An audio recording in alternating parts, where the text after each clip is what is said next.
You know that moment when you're sitting in the same room with someone you love, maybe a partner, maybe a family member, maybe even a close friend, and yet it feels like there's an invisible wall between you. You're there in the same space, breathing the same air, hearing the same silence, but your hearts aren't meeting. You glance at them, hoping for a spark, for a smile, for some unspoken signal that you're still connected, and instead you're met with a blank screen, a distracted face, or worse, nothing at all. It feels heavy, doesn't it? Like you're right there, but you might as well be miles apart. And you ask yourself quietly, when did we drift this far away without even noticing? What makes this silence so painful isn't just the lack of words, it's the presence of everything unsaid. You start overthinking. Was it something you did? Something you didn't say? Or maybe something you failed to notice? You try to act normal, but inside your chest there's this quiet ache, a question burning. Do they even see me anymore? You feel the distance growing, and the cruel part is that they're right there, a few steps away. The closeness of the body only highlights the distance of the soul. And in that moment you realize, being in the same room is no guarantee of being in the same world. You've probably tried to fix it before, haven't you? Maybe you started a conversation, but it fizzled into small talk. Maybe you reached out for a hand, but it felt limp, distracted, absent. Maybe you even created little moments, like cooking together, or watching something you both used to love, hoping the old connection would flicker back to life. But instead, the gap just sat there, like a shadow at the center of the room, reminding you that something is off. And when you tried to push, it only made things worse. Like the more you chase connection, the more it slips away. You tell yourself not to take it personally, but deep down it feels deeply personal. Because how can it not, when what you crave is intimacy, and what you get is indifference? The strange thing is, you don't even know exactly when it started. Was it last week? Last month? Or did it creep in slowly, like dust collecting on furniture, until one day you looked around and realized the sparkle was gone? That's how emotional distance works. It rarely storms in loud and obvious. It sneaks in quietly, disguising itself as busyness, tiredness, distraction, or stress. At first you excuse it. Maybe they're just tired. Maybe it's work. Maybe it's just a phase. But when the phase stretches on, when the silences become normal, when your laughter together feels like a memory instead of a habit, that's when the fear starts to crawl into your mind. What if this isn't temporary? What if this is the new norm? And you wonder, why do we stay silent when our hearts are screaming? Why do we pretend it's fine when it's not? Maybe it's because you don't want to sound needy. You don't want to be the one who complains, the one who pushes, the one who makes it a big deal. You tell yourself, it's okay, I'll wait, it'll fix itself. But deep down, you know that waiting doesn't heal the gap, it widens it. Because while you wait, you withdraw. You stop sharing little things because they don't seem interested. You stop reaching out because the rejection hurt. You stop trying because you're tired of feeling invisible. And soon, without even realizing it, you've built your own walls in response to theirs. Now it's not just them pulling away. It's both of you living side by side, trapped in your own silence. And isn't that the scariest part? That you can lose someone. Not when they walk out the door, but while they're sitting right next to you. You can lose them, not because they're gone, but because their presence no longer touches you. That's the kind of loss that leaves you questioning yourself in the middle of the night, staring at the ceiling, replaying moments in your head, wondering if there's still a way back. Because deep down, you don't want distance, you want closeness. You want the kind of connection where words flow without force, where silence is comfortable instead of crushing, where you don't have to beg to be seen because you simply are. That's the kind of love we all crave, isn't it? To be felt, not just noticed. To be understood, not just heard. To be close, not just near. But here's the truth. This emotional gap, as painful as it feels, doesn't mean the story is over. It doesn't always mean love has died. Sometimes it's simply a sign that love needs attention, that the bond needs nourishment, that two hearts need to turn toward each other again instead of away.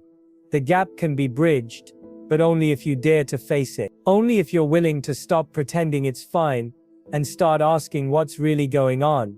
And yes, that's terrifying, because what if the answer isn't what you want to hear?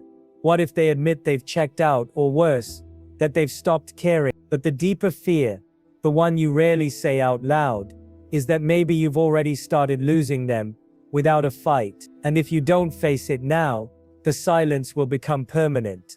So let me ask you, are you willing to keep living with this emptiness, this invisible wall, this quiet ache? Or do you want to learn how to cross the gap step by step, without pressure, without forcing, but with honesty, courage and care?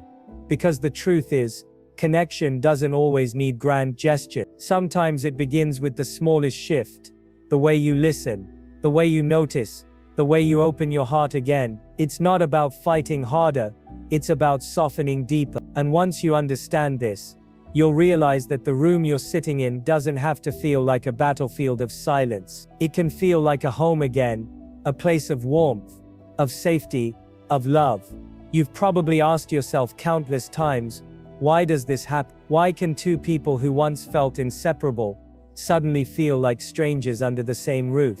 The truth is, emotional distance doesn't always arrive because of one big event. Often it's the result of 1,000 small cracks that went unnoticed, until they split wide open. And maybe if you're honest with yourself, you can sense where some of those cracks began.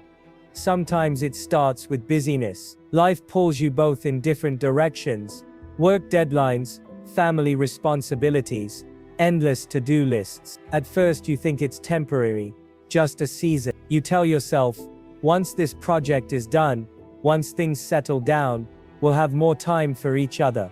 But somehow the projects never end. The busyness never slows.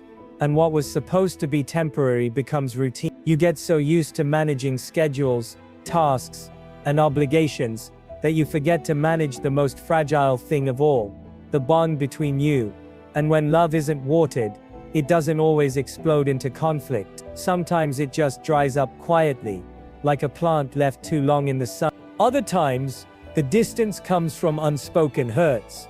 Maybe they said something careless that cut you deeper than you admitted. Maybe you dismissed one of their feelings without realizing it. Maybe there was a moment where you needed them most, and they weren't there. And instead of talking about it, you swallowed it down, told yourself it didn't matter. But those little moments do matter. They pile up, one on top of the other, like invisible bricks. And before you know it, you're both sitting behind walls you never intended to build. And then there's the subtle drift that comes when life changes, you both in different ways. You're not the same person you were a year ago, or 5 years ago. Neither are they. Growth is natural, but sometimes it's not aligned. You evolve in silence, and suddenly you realize you no longer understand the way they think, or what they want, or what they dream about. You're sharing a home, but not a journey. And that gap, unacknowledged, grows larger each day. But here's the hardest truth. You don't always notice the gap forming because the outside looks fine. You're still doing the daily routines. You still talk about groceries, bills, family updates. You might even laugh together every now and then. But beneath it all, you feel the shift. Conversations that used to feel alive now feel transactional. Touches that used to linger now feel hurried. Silences that once felt peaceful now feel suffocating. And deep down, you know something essential is missing. The weight of that missing piece isn't just emotional, it's physical. Your body feels it. The tightness in your chest, the knot in your stomach, the restless nights when you replay conversations in your head, trying to decode what went wrong. Your nervous system recognizes disconnection as danger, because for human beings, emotional connection is survival. When the bond weakens, your body reacts like it's losing safety. That's why the silence hurts so much. That's why the distance feels unbearable. It's not weakness, it's human. And yet here's the paradox. The more desperate you feel to bridge the gap, the harder it can be to reach across. You try to initiate, but the fear of rejection paralyzes you. You want to speak, but the words catch in your throat. You crave closeness, but you don't want to push them further away by seeming needy. So instead, you hold back, you act strong, you pretend you're okay, but inside, your soul is screaming for connection, and the longer you stay silent, the more invisible you feel. But imagine this for a moment. What if the solution isn't about forcing them to change, but about softening how you show up? What if connection isn't built by demanding more, but by creating space for more to happen naturally? Because here's the secret most people overlook. Emotional closeness doesn't grow out of pressure, it grows out of presence. Presence means you stop focusing only on what's missing, and start noticing what's still there. Maybe they're distracted, but they're still here, still sharing this space with you. Maybe the spark feels dim, but the ember hasn't died. Presence means you shift from asking, "Why aren't they giving me more?" to asking, "How can I meet this moment differently?" That shift doesn't mean you settle for less. It means you take responsibility for how you show up, without carrying the impossible weight of controlling that. You might be thinking, but why should I be the one to start? Why should I be the one to soften when they've pulled away? And that's a fair question. But ask yourself this: what matters more, keeping score or creating connection? If what you want is closeness, then the first step has to come from somewhere. And maybe, just maybe, you're strong enough to take it. Not because you're weak, not because you're desperate, but because you've realized that love isn't a transaction. Love is an offering. So how do you offer presence without pressure? It begins with small, deliberate acts of noticing. Instead of asking, "Why won't they talk to me?" shift to observing quietly. What are they carrying today? What's their body language saying? What does their silence sound like? Noticing isn't about analyzing them like a puzzle. It's about tuning in with empathy. Letting yourself remember that behind the walls, they're human too.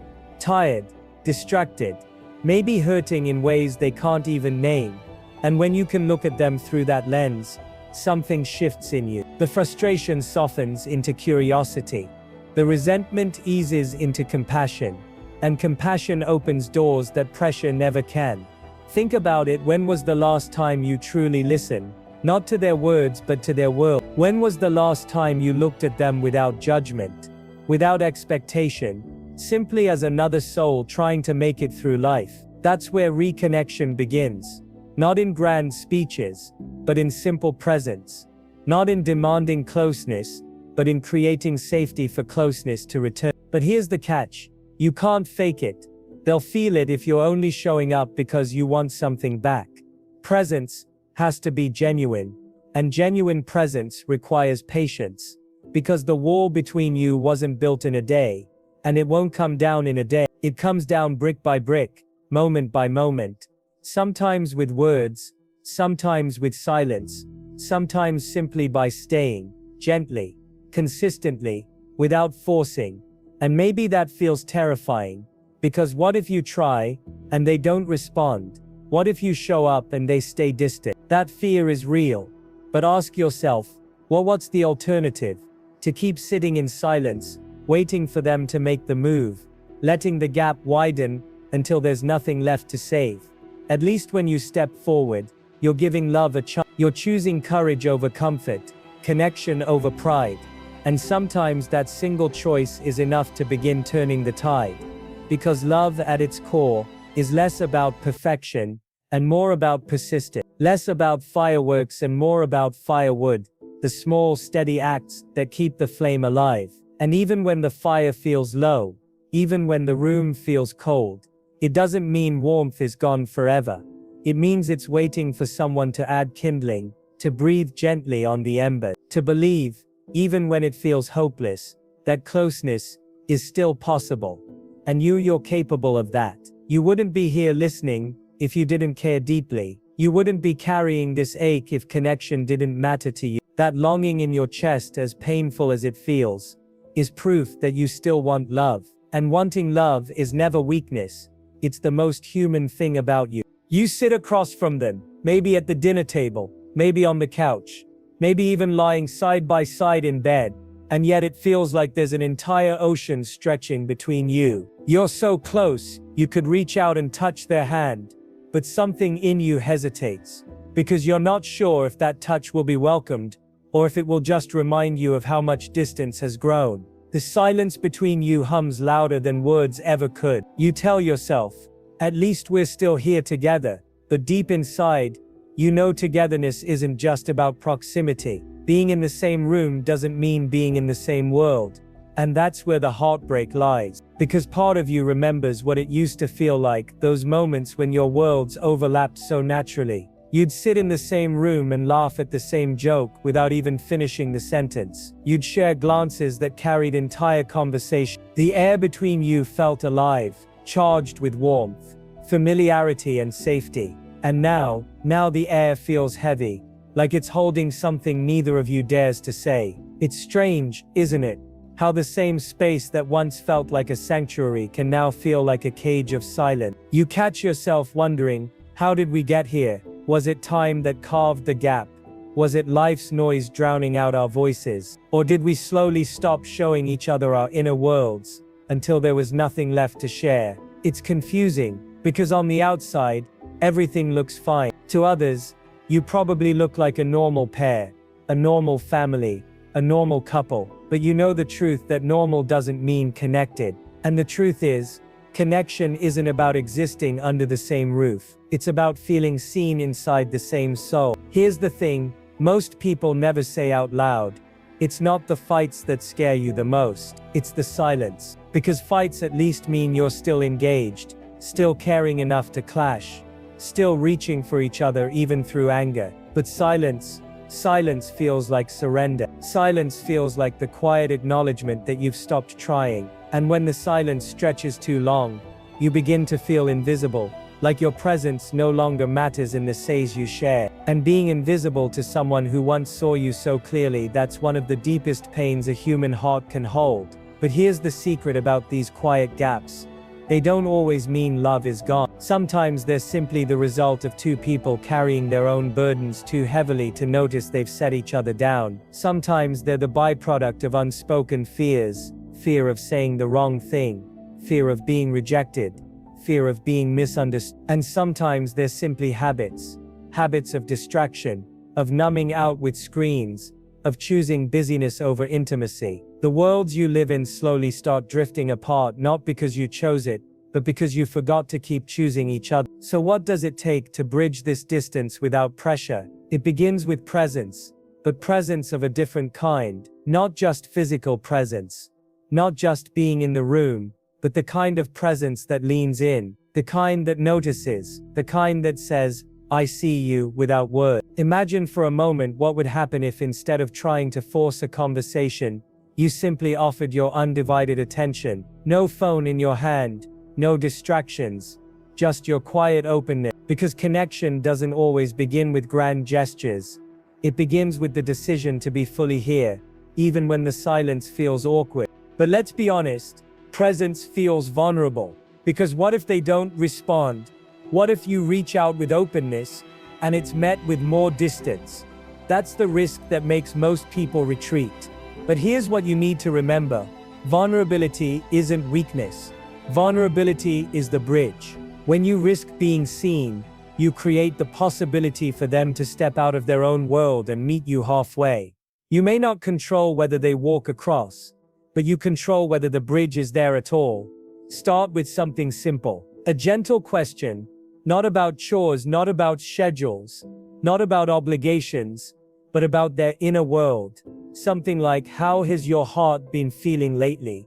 Or what's been sitting on your mind today? Not asked with pressure, not asked with expectation, but with genuine curiosity. And then listen.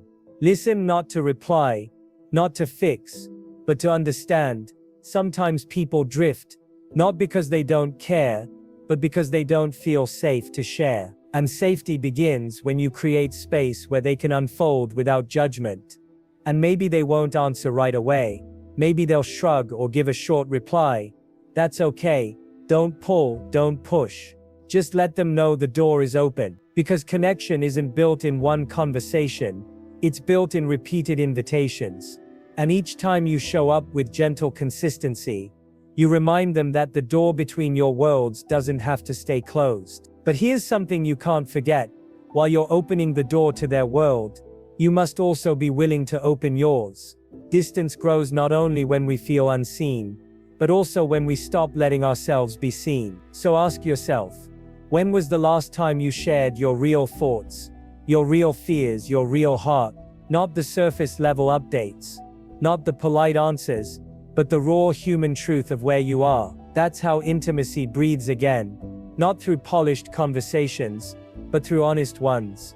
When you dare to show your world, you invite them to share theirs. And yes, it feels scary. Because what if your honesty is too much? What if your vulnerability is met with silence? That's the risk of love. It always is. But ask yourself, would you rather live with the pain of silence, or the courage of trying? Would you rather stay in separate worlds, or at least reach across the gap and say, I still want us to meet? The truth is, bridging the gap isn't about fixing everything overnight. It's about shifting the atmosphere little by little. It's about choosing softness instead of sharpness, curiosity instead of assumptions, presence instead of absence. It's about reminding each other, in small, consistent ways, that being in the same room can still mean being in the same world if you both choose to turn toward instead of away. And maybe right now, that choice feels heavy. Maybe you're tired of being the one who tries. Maybe you're afraid of giving more when you already feel empty. That's real. But let me remind you of something. Love isn't measured by how easy it feels, but by how much you're willing to fight for it in the quiet, unseen moments. And sometimes the fight isn't loud. Sometimes it's as simple as staying soft in the silence, offering a smile when you feel like withdrawing, reaching out a hand when you'd rather fold your arms. Because even if you feel worlds apart, the bridge between you is never gone. It may be hidden, it may be fragile, but it's still there, waiting for a step, waiting for a spark, waiting for one act of courage to bring light back into the room. And if you can remember that, even when your heart feels heavy, you'll realize that distance doesn't have to define you. Connection is always possible. There comes a moment when you have to decide what kind of presence you want to bring into the room. You can choose to let the silence continue, to accept the distance as permanent, or you can choose to breathe life back into the space between you. That choice isn't easy. It requires courage, patience, and a willingness to be vulnerable. But here's the truth. Closeness never returns by accident. It returns when someone dares to break the pattern. And maybe that someone is you.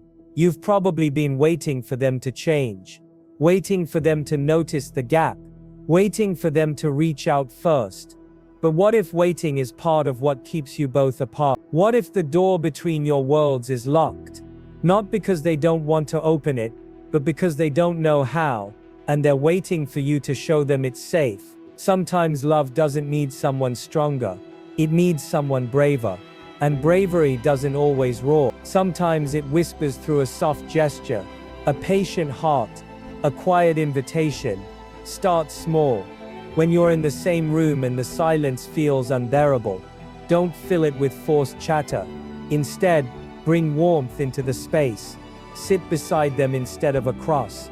Share a gentle smile. Offer a touch without demanding one back. These small shifts matter, because they tell the other person, I still want to meet you here. You're not pushing, you're not pleading, you're simply creating an atmosphere where connection can breathe again. And sometimes the atmosphere is everything. But rebuilding closeness isn't just about gestures toward them. It's also about tending to your own heart. Because if you're running on empty, if you're trying to pour from a dry cup, every effort will feel heavy, resentful, and unsustainable. You have to refill yourself through reflection, through self-compassion, through remembering your worth isn't defined by whether someone else sees you at every moment. When you nurture your own soul, you stop reaching out from desperation and start reaching out from strength. And that shift changes everything. Think about it. When was the last time you gave yourself the same attention you're craving from them? The same kindness, the same patience, the same gentleness. Sometimes the gap between you and another person feels unbearable, because there's already a gap within yourself. You're disconnected from your own heart, and you're hoping they'll fill the void. But when you reconnect with yourself, when you remember who you are, what you feel, what you need, you bring wholeness into the room instead of emptiness. And wholeness has a way of inviting others closer. This doesn't mean you ignore the distance. It means you face it with clarity. Once you've grounded yourself, once you've filled your own cup, then you can gently bring up the truth that's been lingering in the silence. Not with blame, not with accusation, but with openness. Instead of saying, "You never talk to me anymore," you might say, "I miss the closeness we used to share." Instead of saying, "Why are you so distant?" you might say, "Sometimes I feel like we're in the same room, but not in the same world, and I want to find my way back to you." Do you feel the difference? One approach builds walls, the other opens doors. And here's something powerful.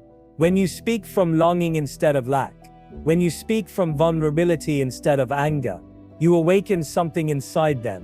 Because beneath the surface, no one wants to feel worlds apart from the people they love. They might have drifted, they might have forgotten, but deep down, they want connection too. Sometimes, all it takes is one person willing to name the ache for both of you to remember why you're here together in the first place. Of course, there will be times when your vulnerability isn't met with instant closeness. There will be moments when your openness is met with hesitation, or even defensiveness. Don't let that discourage you. Remember, walls weren't built in a day, and they won't come down in a day either. But every act of honesty, every act of presence, every act of softness plants a seed. And even if you don't see it sprout right away, something is shifting beneath the surface. Love takes time to reawaken. Give it that time. As you walk this path, remember this: being in the same room but worlds apart is painful. Yes, but it's not hopeless. That room can become a bridge. That silence can become an invitation. That distance can become a chance to rebuild on even deeper foundation. Because sometimes it's only when you feel the gap so intensely that you realize how much the connection truly matters. And that realization, that ache isn't just pain, it's proof of love still alive. Imagine what it would feel like if one day, that silence no longer felt heavy, but peaceful again. Imagine sitting in the same room not saying a word, and yet feeling completely connected, because you know their world and they know yours. Imagine the relief of no longer carrying the question, "Do they see me?" because you feel their presence without them even speaking. That's what you're reaching for.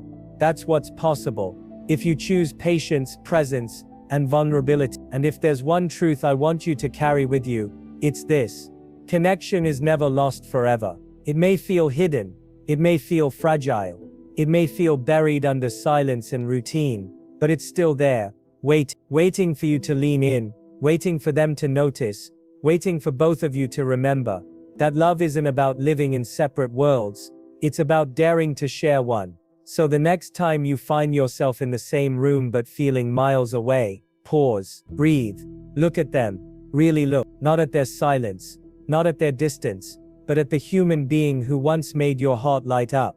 Let yourself soften, let yourself risk one small act of presence, because sometimes one small act is enough to begin shifting an entire atmosphere. And when the atmosphere shifts, the room begins to change. Slowly, quietly, steadily, the gap narrows, and what once felt like two worlds drifting apart can become two souls meeting again, in the simplest and most profound way, by finally being present, truly present, in the same room.